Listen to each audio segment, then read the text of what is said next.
Pirinioetatik barrena iesi etorritakoen memoria aipatu dugu, eta jarraian bidebera egin zuten nazioarteko voluntarioak aipatu nahi ditugu. Kasu honetan, faxismoaren aurka borrokatzeko gerra zibilera etorri zirenena. Hori da, 80 urte bete dira urte nazien kontzentrazio esparruak askatu zituztenetik, eta datorren urtean 80 beteko dira gerra zibila hasi zenetik. Uztailean iritsi zen Gipuzkoan altxatutako bandoa, eta bertan aritu ziren 100 voluntario internazionalistaren historia berreskuratu nahi dute liburu batean. Dozena erdi herrialdetatik etorritako 100 gora voluntario izan ziren gerra piztu zen lehen aste horietan Gipuzkoan, borrokan aritu zirenak, eta 500 gora Irungo kontzentrazio esparruan egon ziren atzerri presoak. Hori da, 36ko abuztuan Bartzelonan egitekoa zen Joku Olimpikoetan aritzekoak ziren kirolariak ziren batzuk, urrian Albazeten osatutako nazioarteko brigadetara iritsitakoak besteak, aholkulari sovietikoak edo lehen asteetan euren kabuz iritsitakoak izan ziren voluntario. Aitzola Arroyo historialaria, arratsaldeon. Arratsaldeon. Eta Aitor Azurki kazetari, arratsaldeon. Arratsaldeon, kaixo. Gipuzkoako aldundiarekin batera eskuartean duzuen lana da, voluntario internazionalista hauen memoria egitea. Aipatu dugu efemeride baten bueltan egingo duzuela eta gabezia batetik abiatuta, baina zergatik erabaki duzue voluntario hauen memoria berreskuratzea? Utxune bat zegoelako, zuk oso ondo esan duzun bezala, gabezia handia ikusten genuen, orain dela urte asko ja, 2015ean argitaratu zuen Miguel Usabiaga idazleak novela bat, eleberri bat, Flores de la República, eta bertan ja aipatzen zituen atzerritar batzuk, zertzela batzuk aipatzen zituen, inkluso berak ikerketatxo bat egin da zeukan, eta hor ja, garai hortan ja, harri eta zur geratu ginen. Zeintzu dira persona hauek atzerritarrak? Hemen, gurean, Irunen, Elgetan, ez dakize, bakize. Hor ja ginen beraien piztan atzetik, ondoren erakusketa antolatu genuen Gipuzkoako Foru Aldundiarekin, eta Salamankan ari ginela ikertzen, izenak ateratzen zitzaizkigun, etortzen zitzaizkigun bidera. Ikertzen egin eta harri eta zur, ginean biltzen, pandemia etorri, eta inorketzunez ikertzen, esan genuen orain daunea. Eta horretan ari zarete. Guri harreta ditu digu, nazioarteko brigada horiek iritsi aurretik, eta Katalunia eta Bartzelona iritsi aurretik, lehenago hemen ere egon zirela. Aipatu dugu urrian sortu zirela nazioarteko brigada horiek Albazeten, baina Gipuzkoan, Uztailean iritsi zen, altxatutako bandoa. Nor izan ziren lehen aste horietan, ona voluntario eran iritsi zirenak?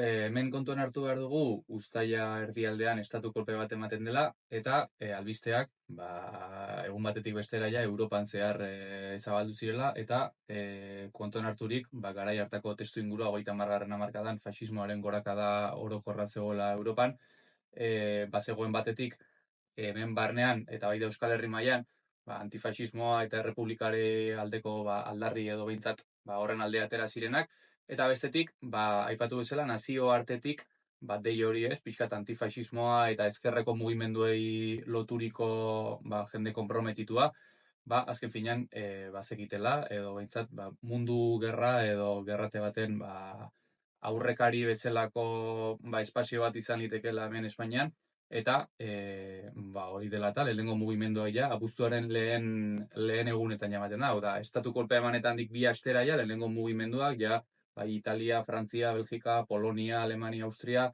bertatik ja esten dire lehenengo brigada edo komando horiek onera antolatzen. Abuzturako ez, abuztuaren 8, 10, 12 buelta hortan ja etorri ziren taldeka. 2, 4, 8 taldeko kide. Pixkanaka etorri ziren, baina 50 herrialdetatik baino gehiagotik etorritakoak ziren, eta ia 60.000 brigadista izan ziren borrokan aritu zirenak bando errepublikarrean.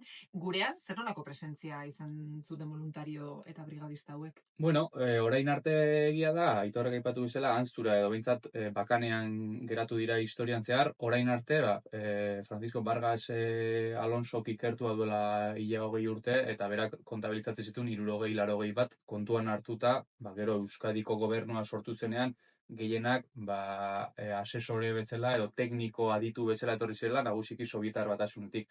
Kontuan hartzen badugu, lehenengo asteetan burrukan egondakoak, 100 gora badauzkagula, 100 kontabilizatu ditugu Irungo burrukan egon zirenak, orduan ja bada salto kualitatibo bat zentzu horretan, eta beti aipatzen zuten dozena bat edo, lagin txiki bat ziren horiek, benetan ez zirela, hala. Eta pixkat hemen ere ikusten da nazio arteko faktore horrek ere eragina izan zuela gurean, ez? Hasieratik gainera, hori da, beti aipatzen dugu gerra zibila gora, gerra zibila bera, honek erakusten duena da, akaso etzela gerra zibila izan, baizik nazioarteko gerra bat ja, jende askorekin, leku askotako eta herri askotako eta ideologia askotako jendearekin. Hori ere badelako azken aldian asko aldarrikatu dutena, betzela gerra zibila izan, bando bat altxatu zela, eta, bueno, gehienak ere aritu ziren, 38an Londresko komiteak nazioarteko esku hartze hori eten zuen arte borrokan, aipatu dugu gurera abuztuan iritsi zirela, eta gero pasako ziren, Asturiasera, Kantabriara, Bartzelonara, Ebroko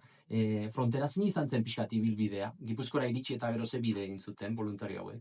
Bueno, hemen nagusiki bi bide daude, bata iparraldeko fronte guztia egin zutenek, hau da, hasieran Gipuzkoan, Irunen, Donostian, hortik ja badiko aste pixkanaka Eibar, Elgeta alderaka, hortik Hendaiatik etorrita, noski. Hori da, bai, denak hortik pasata. Euskal Herrira iparraldera sartuta. Hortik gero Bizkaiko frontea ja behin, Eusko Gudarostea sortutan eta bar, frontea hor estabilizatu zen. Badaude bataioi komunista batzuk, internazionalistak bertan parte hartzen dutenak, eta horiek Asturiaseko ofentsibara joeten dire, Oviedo, Montepando, Narankon eta inguruan ibili zirenak.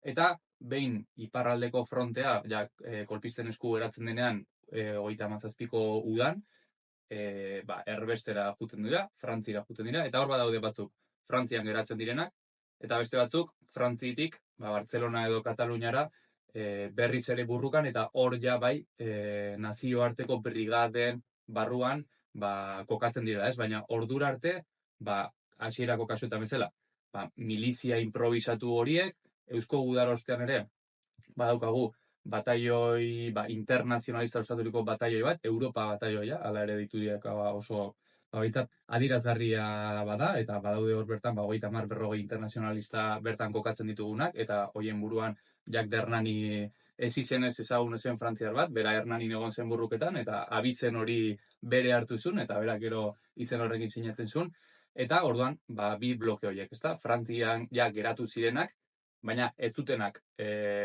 borroka hartu, baizik eta gero, hor barruan, zeuden laguntza komiteak, Espainiako Errepublikari laguntzak, aurrei, pixka eta erbestean, bendik barkuan eta abarrateratakoak bertan lagundu, pixka birkokatu, kontuan hartuta ere, zer zetorren Europa osoan zehar, ez? Esan duzue, ahazturan geratutako historio bat dela hau, nola egin duzue dokumentazio lana? Ze ahazturan geratzen den horretan arakatzea beti zailago izaten da.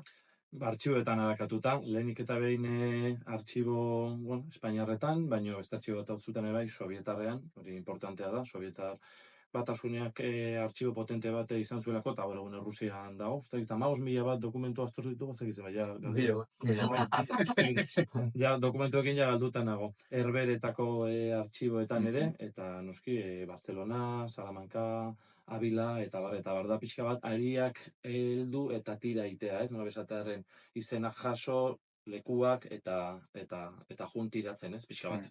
Orain artegia da, normalean horrelako ikerketak, garatu izan dire pixkat historiografia aldetik, hemen bertako artxiboak, justo kolpistek, errepublikarrek bidean utzitako edo inkautaturiko dokumentu horiek, baina ezin dugu gastu behar ere, erbestera joaten zirenean, izan iparraldeko frontea erortzean, edo azkeneko egunetan 39an Bartzelonatik Frantzira edo Sobietar Batasuna edo Mexikora atera zirenean, ehundaka kaja dokumentuz beteta bukatu zirela, eta justu, Rusian ergazpi artxiboan, handaude, milaka eta milaka, esango dizute igual, bakarrikan Espainiako gerla edo 36ko gerrari dagokionez, milioi dokumentutik gora egongo direla, ez dugu parada dauki denak ikertzeko, ez genuke denbora nahiko, baina egia da, funts nagusiena behintzat, internazionalista dagokienez, antxe topatu dugula. Alegia, satorlan.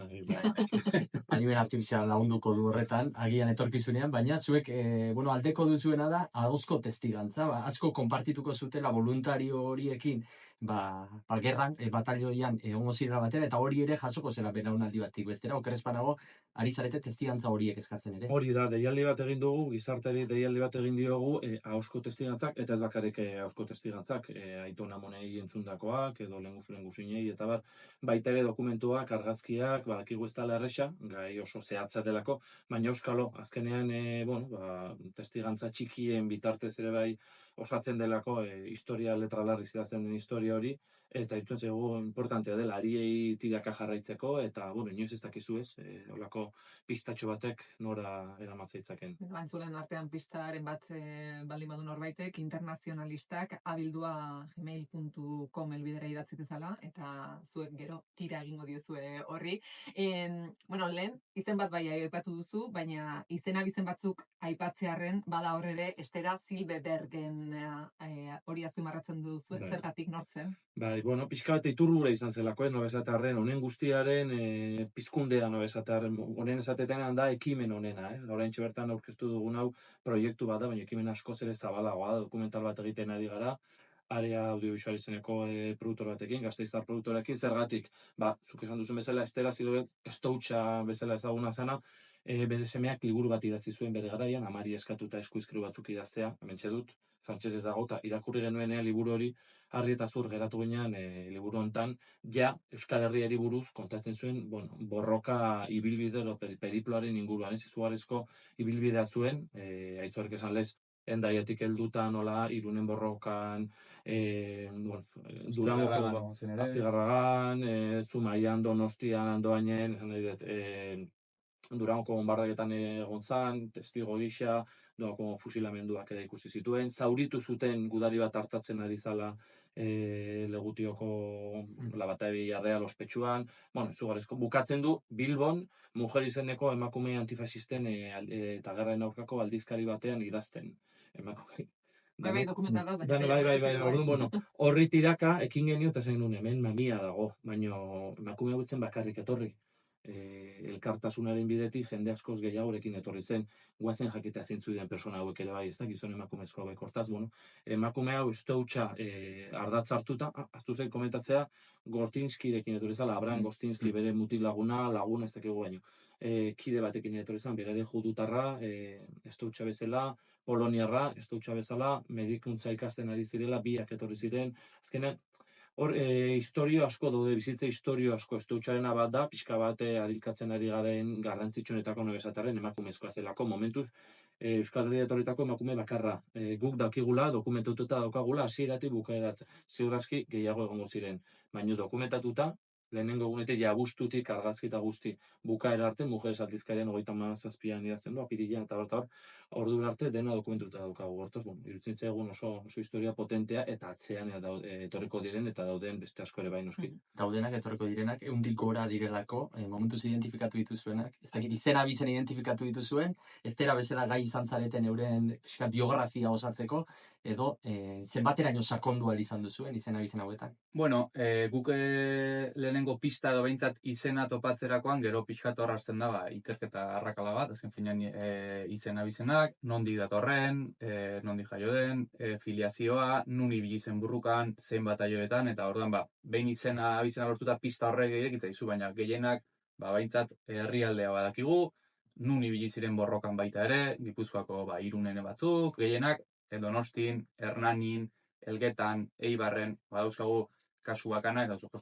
Hendaiatik etorri, Irundik pasa, Irungo frentean ez da egon, eta batzuk, hor badago beste kasu bat, Jan Luis Ebenepoel Belgikarra, Hernanin egon, Hernanitik Frantzira bueltatzen da, eta 37tik aurrera, hor egon zen, Beltxiten, Jaraman, Hebron, nazioarteko brigaden, bataia edo guda nagusietan. Historikoetan alegia, bai.